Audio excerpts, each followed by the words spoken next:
In a little yellow house with green shutters and a crooked chimney, there lived a 7-year-old girl named Lily May Bloom.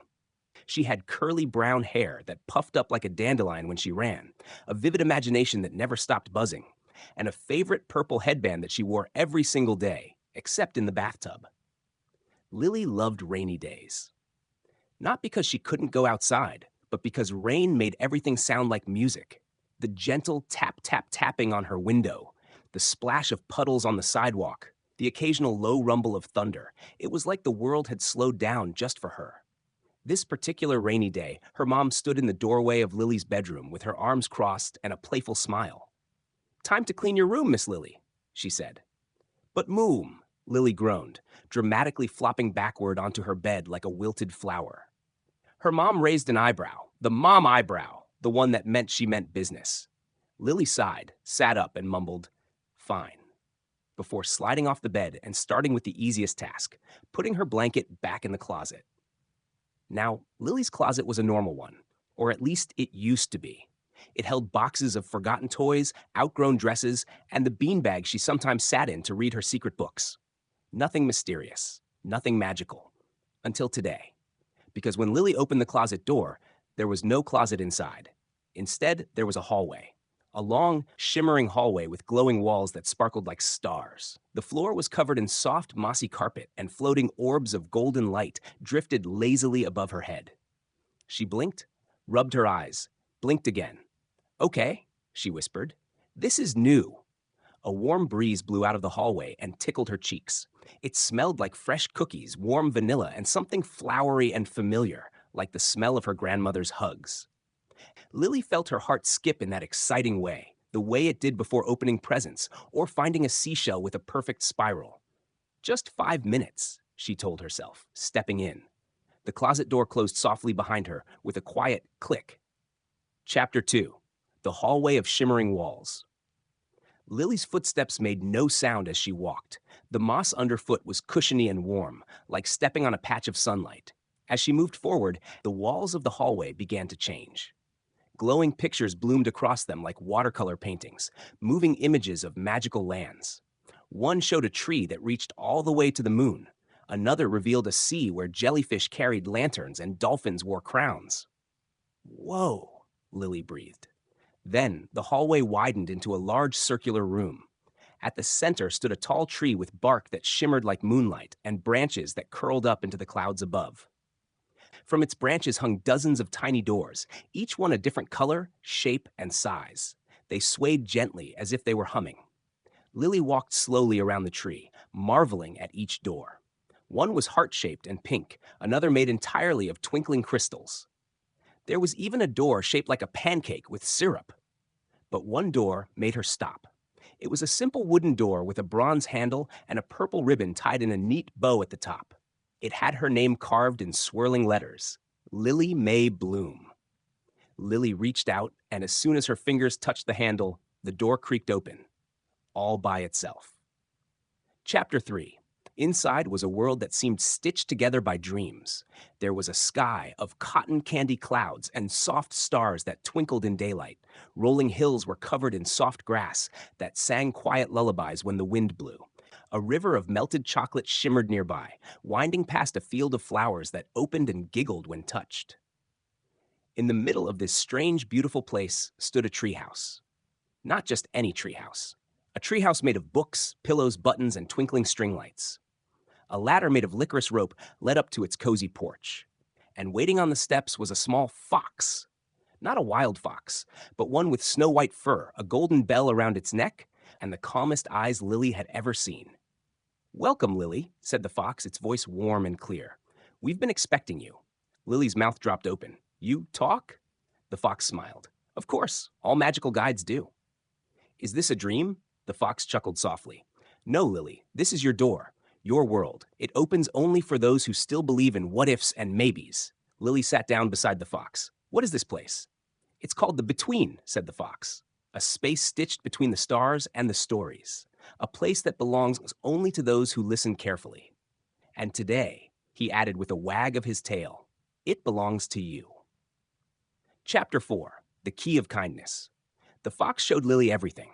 They rode cloud bunnies across the sky. They painted rainbows with floating brushes. They whispered wishes into dandelions that flew off like tiny balloons. But the best part came when the fox led her to a tiny garden beneath a glowing mushroom. In the center sat a silver key on a velvet cushion. "This is your key," said the fox. "It unlocks doors not just here, but everywhere. Doors to understanding, to bravery, to kindness, but only when you use it with your heart." Lily held the key carefully. It felt warm, like it had been waiting just for her. Chapter 5, Goodbye, is just the start. Eventually, the sky began to fade into a gentle twilight. Fireflies blinked in the grass, and the stars began to hum a soft bedtime tune. "It's time to go," the fox said gently. Lily looked around, not ready to leave. "Will I forget this?" The fox shook his head. "No, the best parts of wonder never fade. They just wait until you need them again." Lily hugged the fox tightly. "Will I see you again?" He nodded. "When your heart is quiet and your eyes are curious, the door will always be there." Chapter 6, Back in the Room. Lily stepped back through the wooden door, down the shimmering hallway, and out through her closet. She was back in her room. The rain still tapped on the window. The closet looked perfectly ordinary, but lying on her bed was something new, a tiny silver key tied to a purple ribbon. Lily picked it up, holding it gently. She smiled, tucked it into her drawer, and whispered, "Thank you." Then she curled beneath her blanket, the purple headband still in place, and listened to the rain sing her to sleep. Because now she knew the world was full of magic, and sometimes it was hiding in your very own closet.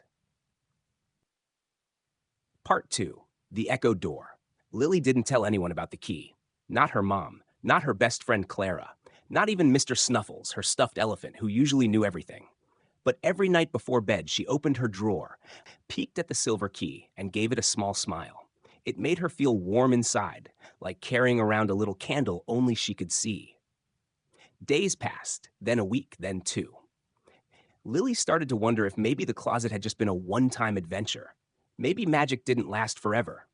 But one night, after the power had gone out and the house was lit only by flickering candles, Lily felt something, a tug, not on her hand, not on her clothes, but on her heart, like someone far away was whispering her name. "Lily?" She looked at her closet. It was closed, still, but not quiet. The space behind the door hummed softly, like music from far away. She tiptoed across her room, heart racing. Slowly, carefully, she opened the door, and there it was again, the glowing hallway, waiting. Chapter 7, The Mirror Path. This time, the hallway was different. Instead of soft moss, the floor was smooth like glass, so shiny that Lily could see her reflection perfectly. As she walked, her reflection did something odd. It didn't follow. It smiled first. It turned left when she turned right. It even waved. Levin blinked. "Okay, that's new." Then the reflections vanished. Now only one door stood at the end of the hall. Tall, silver, etched with swirling patterns of stars and vines. A tiny inscription at the top read, "The Echo Door." Lily placed the silver key into the lock. It clicked gently and the door slowly opened. Chapter 8, The World of Echoes. On the other side of the echo door was a misty garden of glowing flowers and floating lanterns. The air shimmered with colors that shifted like soap bubbles, soft pinks, sleepy blues, and twilight purples. As Lily stepped through, the air made a soft sound. Whoosh, whoosh, and then voices. Not loud, just whispers. Soft echoes. "You're enough, even when you feel small." Brave doesn't mean loud, it means you kept going. It's okay not to know everything.